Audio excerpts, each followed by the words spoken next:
que que o Brasil está fazendo isso, sendo que o Brasil é o que mais vai perder caso os Estados Unidos tomem medidas, e é o que está acontecendo agora? Será que o Brasil está sendo usado como porta-voz dos outros governos? Gostaria de entender a sua posição, porque não faz sentido nenhum para o Brasil bravatear sem ter nenhum preparo. Até tentando ajudar aqui o governo e o senhor. Porque o Paraguai não envia o seu embaixador para cá, exatamente porque Itaipu não dá transparência. Itaipu não está dando transparência. O governo brasileiro, especificamente o ministro das Relações Exteriores, não está indo adiante com o que é necessário de criar uma comissão binacional, o que já foi tomada essa decisão no Paraguai, mas precisamos de uma comissão binacional criada aqui no Brasil, acordo já qual já foi assinado em 2021, e está sentado no escritório do ministro das Relações Exteriores, ele não vai adiante, então ele é, sim, vinculado aos desvios praticados por Itaipu. Eu queria saber da sua posição com relação a isso. O senhor acha que o Brasil é um bom parceiro? Sem dar transparência aos parceiros? Que péssimo parceiro é o Brasil! Você entraria em negócio com qualquer país, ministro? Eu acho que foi em 2023, né, que o acordo de Barbados, que o senhor também protagonizou, esse acordo de Barbados, para ter eleições livres na Venezuela. O senhor foi signatário, foi um protagonista, testemunha, mas acho que o senhor teve influência ali, né? Eu queria saber a sua postura com relação a essas eleições na Venezuela. Nós sabemos que estamos em transição.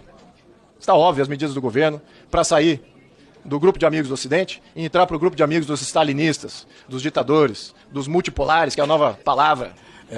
Eu não quero entrar no debate político interno, porque não foi para isso que eu fui chamado. Eu tenho minhas opiniões, evidentemente, mas isso não é o caso aqui. Mas eu preciso falar de algumas questões. A primeira digamos, uma palavra, eu acho, nem diria de desagravo, porque ele não precisa disso, mas das referências negativas que alguns fizeram ao ministro Mauro Vieira.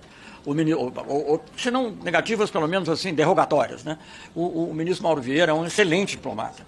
Ele foi um grande embaixador, foi embaixador em Buenos Aires, foi embaixador em Washington, foi embaixador na ONU, foi só no último governo que ele foi mandado para um país europeu, que não é tão próximo de nós, digamos assim, país da Europa Oriental. E foi ministro de Estado também no governo da presidenta Dilma Rousseff. Eu conheço, ele foi meu chefe de gabinete, uma vez formalmente mesmo, durante o governo Lula, e já tinha sido o meu chefe de gabinete meio informal, porque o chefe de gabinete que eu tinha era mais um intelectual, assim, que dava opiniões, como eu. Dava opiniões, mas que na hora de resolver o problema concreto, o Mauro Vieira era sempre necessário. Então, eu quero dizer, e essa não é uma opinião minha, não, essa é uma opinião do presidente da República, porque se o presidente da República quisesse, ele poderia ter me convidado para ser ministro. Ele convidou o Mauro Vieira porque achou que ele era o mais adequado para o momento, e ele é mais adequado e tem sido um excelente ministro. Por exemplo, só para entrar numa questão, por exemplo, essas questões que dizem respeito a Itaipu, que foram levantadas pelo deputado Luiz Bragança, eu não sei nenhuma delas em detalhe. Eu acompanho, evidentemente, claro que é importante ter relações, não, já fiz isso no passado, ter relações com o Paraguai, mas a amplitude dos temas diplomáticos é muito grande, é muito grande. Então, na realidade, o presidente me manda cuidar de alguns assuntos, algumas crises, alguns temas, como foi o da Venezuela em determinado momento, por isso eu fui a Barbados, mas quem conduz a política externa sob orientação do presidente é o ministro Mauro Vieira, e sobre isso não pode haver nenhuma dúvida, não pode haver nenhuma dúvida. Talvez eu, pela minha idade, tenha mais liberdade de falar, um pouco menos cauteloso, e isso possa dar uma impressão falsa. Mas, obviamente, eu não posso concordar com nenhuma dessas questões. E sempre, em todos os assuntos, a nossa coordenação tem sido perfeita. Eu, na realidade, me sinto conselheiro do presidente e conselheiro do Mauro também, porque eu tenho 63 anos de ligação com a vida diplomática. Né? Passei por vários governos, fui ministro do governo Itamar Franco, fui embaixador do presidente Fernando Henrique Cardoso, em postos cruciais. Então eu procuro defender o interesse do Brasil. Claro que a gente pode discordar, e é por isso que eu vou tentar dar algumas respostas aqui ao que foi falado. Não sei se vou... agradeço até os que se referiram da discordância com gentileza e respeito, que é como eu também pretendo tratar. Agora, eu vou responder algumas das questões que eu não sei se eu vou poder receber todas. Bom, com relação à Venezuela eu já falei muito, mas o nosso objetivo aqui era tentar pacificar. Nós mantivemos um diálogo muito importante com o presidente Chaves. E graças ao... Aliás, não foi sozinho. O presidente Lula, quando propôs um grupo de amigos da Venezuela, ele propôs e foi imediatamente aceito por todos, inclusive pelos Estados Unidos. O Colin Powell, na época, eu fui a uma missão na OEA, ele deu uma entrevista coletiva comigo para vê-se que aquela era a solução, porque o grupo de amigos foi o que permitiu que houvesse um referendo revocatório, enfim, uma longa história. Eu não estou dizendo que você não precisa concordar com todo mundo, nós tínhamos uma boa relação com o Uribe, ele agora até está condenado por corrupção, mas ele era de extrema direita, de direita, vamos dizer, não sei se é extrema direita, mas vinha aqui, cada vez que ele tinha um problema, ele não ia para Washington, ele vinha ao Brasil, porque ele sabia quem podia conversar com o Chaves e ajudá-lo a resolver um problema lá na fronteira, ou do que ele dizia que era apoio às Farc, sei lá, era o Brasil, não era os Estados Unidos. Até hoje a gente ouve, às vezes ouve, digamos assim, em voz baixa, porque as pessoas têm muito medo de ser punidas, mas houve até de autoridades americanas que o único país que pode ajudar numa solução da Venezuela é o Brasil. Mesmo nos Estados Unidos tem duas linhas. Os Estados Unidos tem um enviado especial do presidente Trump negociar o petróleo, lá tem troca prisioneiros ou outras questões, e vai um outro dizer que tem que praticamente invadir, não sei se usou essa palavra, mas enfim, que é colocar força militar. Então, essas questões da diplomacia não são questões simples, não são questões só como escolher um time de futebol. Então a gente tem que entender com quem a gente pode conversar. Aliás, o Kofi Annan, que foi secretário-geral da ONU, ele dizia uma frase que eu gosto muito, eu acho que é um grande ensinamento. É preciso a gente saber conversar com os adversários. Com os amigos não precisa, é só ir seguindo, fazendo e tal, vai tudo mais ou menos. Então eu acho que é preciso ter esse tipo de relação.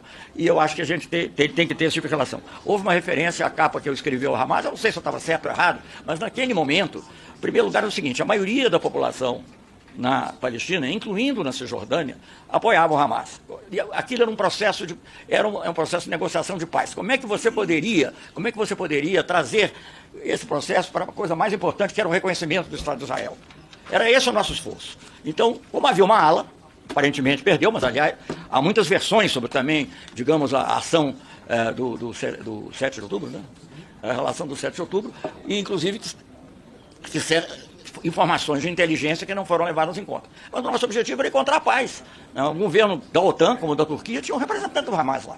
Então você tem que conversar com seus adversários, você tem que conversar com aqueles com quem você discorda.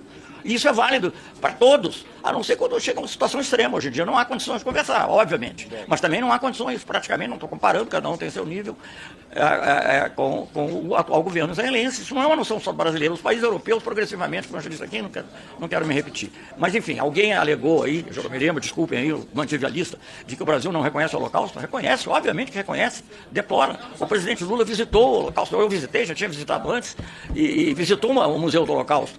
Foi abrir aqui uma entidade também voltada para isso. A minha opinião é a opinião de muitos judeus, a não instrumentalização do antissemitismo.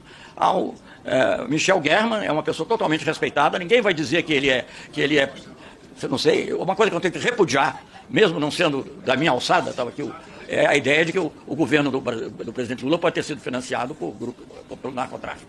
Isso aí eu tenho que repudiar, mesmo sendo um assunto fora, digamos assim, da minha alçada. Isso não tem condições. Então nós temos procurado dialogar com todos. Eu digo que hoje em dia é muito difícil, mas não foi assim. Eu tive com o Ariel Sharon, pouco depois da retirada das... Estou me estendendo muito, você me fala, mas é porque... Pouco depois da retirada dos assentamentos em Gaza, foi uma conversa normal. Discordamos em muitos pontos, concordamos em outros, mas havia diálogo. Hoje em dia não há. Hoje em dia não é só o Brasil. Não é o Brasil, os países, crescentemente, países europeus, a Alemanha, que coloca isso como uma questão de Estado, diz que não vai vender armas que possam ser usadas em Gaza.